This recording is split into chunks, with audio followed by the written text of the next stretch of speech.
Ceerno Abdul Aziz Ba yurmande Allah e ma moƴƴere haɗata mayde haɗata moƴƴo woyede batani kala gurɗo ko mayde serndi ɓiɓɓe yumma Ceerno Abdul Aziz yehi Ceerno Ahmad Tijani hattima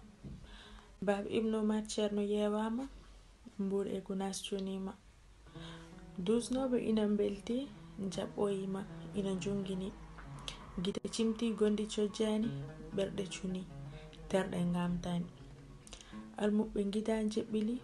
yiɗɓe e sehilaɓe modibbo fayi Ceerno Ahmad Tijani yetti Allah hamdini Seydi Ba dogare Cheikh Tijani Ceerno Ibn Umar hufi ɓesgo muññite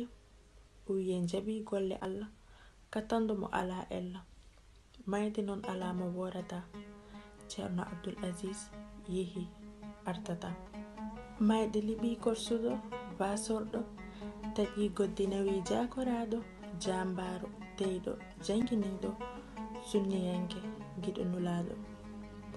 darninoɗo laynoɗe l'islam latinoɗo saldu enɗam tambi dental Daka Gunas SK giɗo khalifa Madina Gunas tafɗo kono jureyi Ceerno Fas bayniɗo Madina tottoy farilla wangi suudu Kaaba dagi Safa e Marwa weddi kashi Jamra timmini jogli farilla leydi modi adiyanke coftuɗo joom himme timorgal almuɓe tijaniyanke ballowo miskineɓe karay siri jingando julɓe Ceerno Abdul Aziz sehil lamɓe Ceerno Abdul Aziz Ba mingo yiyaduma Arabi Saudi jaɓi dokke ma Makka naɓe dusma Sénégal naɓe jaɓɓima otoji ndiri tindi Madina Gunas Ceerno Madani Tall yoɗni timmode ma